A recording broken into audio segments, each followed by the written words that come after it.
Hello guys, okay back to my channel রূপালী.গণেশ। কেমন আছো সবাই? আশা করছি খুব ভালো আছো। আমিও খুব ভালো আছি। সবাইকে গুড মর্নিং। সকাল সকাল ঘুম থেকে উঠে সব কাজকর্ম সেরে তারপরে হলো রান্নার কাজে লাগলাম। ধরো 11:30 10টা বাজে, তখন আমি রান্নার কাজে লাগলাম। যেহেতু অত সময় চানা ছিল বানানো হতে, তো বরমশাই বললো যে আমি আজকে একটু লাইনে তো যাবো, মানে সারা দিনের জন্য তো বেরিয়ে যাবে, যেহেতু গাড়ি লেট, তো এখন তো রান্না বাড়াটা আমরা করতেই লাগবে।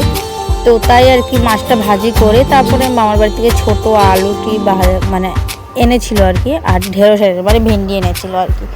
তো ভেন্ডিটারে ভাজি করে নিয়েছিল কাঁচা লঙ্কা, তারপর মোটামুটি ভাজা কমপ্লিট। সব কিছু আজকে স্টোভে রাখতে লাগে, কারণ আমাদের গ্যাস ফুরিয়ে গিয়েছে।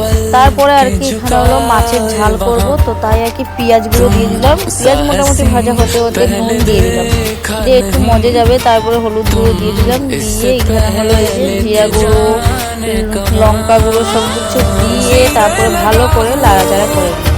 যেহেতু পেঁয়াজের ইয়েটা মানে যত সময় হওয়া হবে, তারপরে আলুটাকে ভালো করে কষিয়ে নিচ্ছি।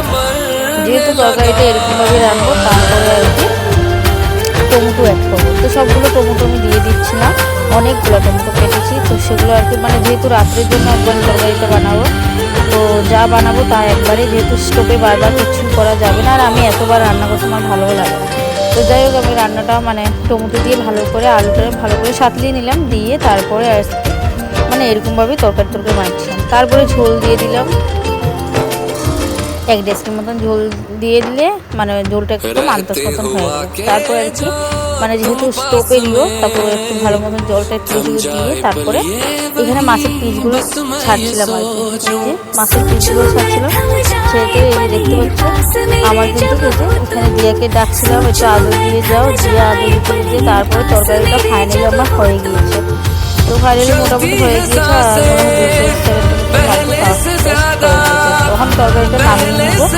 নামিয়ে নিয়ে তারপরে আমার কিন্তু আবার রান্না আরেকটা রয়েছে, সেটা হলো কারি পাতারই ভাজি করবো। তো কারি পাতা অল্প ভাজি করবো, যেহেতু বাবার বাড়ি থেকে এনেছি। তো যাই হোক, এখানে মাছ কিন্তু আমি 2 পিস রেখে দিলাম। আমি দিয়া তো ঝাল খায় না, তো ঝালের জন্য 2 পিস মাছ উঠে রেখেছিলাম। তারপরে এদিকে কারি পাতাটা ভাজি করলাম, মানে কারি পাতাটা বেশি ভাজি করলাম না, অল্প করে ভাজি করবো। অল্প করে ভাজি করলে খেতে পারবো আর কি, তার জন্য। আর আমি যেহেতু বাপের বাড়িতে গেলে কারি পাতা ভাজি দিয়ে ভাত খেতে আমার ভীষণ ভালো লাগে। আমার মা কিন্তু ভীষণ ভালো করে বানায়। তো জানি না আমি মার মতন বানাতে পারবো না, যতটুকু পারবো ততটুকু বানাবো। কিন্তু গাইস, আমি যখন খেতে বসেছি না, খেতে পাচ্ছিলাম না। সবাই মিলে খেতে একটা মজা লাগে, কিন্তু আসলে আমরা একা একা একদম মজা লাগে।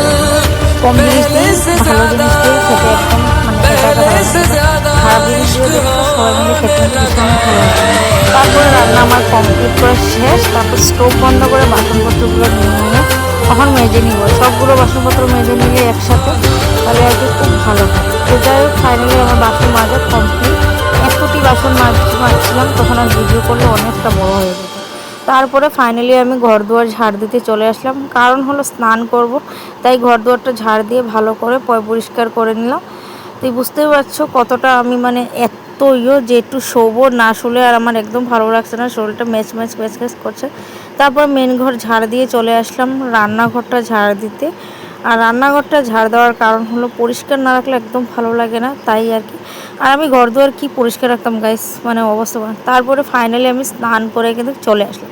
চলে এসে দেখি আমার মেয়ের অবস্থা, দরজা খুলেই দেখি আমার মেয়ে কাঁদতে কাঁদতে বসে বসেই ঘুনু দিয়ে দিয়েছে। আমার এত খারাপ লাগছিল গাইস, কিচ্ছু করার নেই। তারপরে আমার ফাইনালি ঠাকুর টুকুর দিয়ে সিঁদুর দিয়ে তারপরে আমি মানে ঠাকুরের জল টল দিয়ে তারপরে আমি সিঁদুর টিঁদুর দিয়ে ভাত খেতে, কারি পাতা দিয়ে প্রথম ভাত খাচ্ছিলাম, তারপরে এখানে দিয়ে ভাত খাবো। তো আমি সব কিছু নিয়ে নিলাম, আর তারপরে একটু ভাজি টাজি দিয়ে সব কিছু দিয়ে ভাত খাওয়ার জন্য একদম প্রস্তুতি।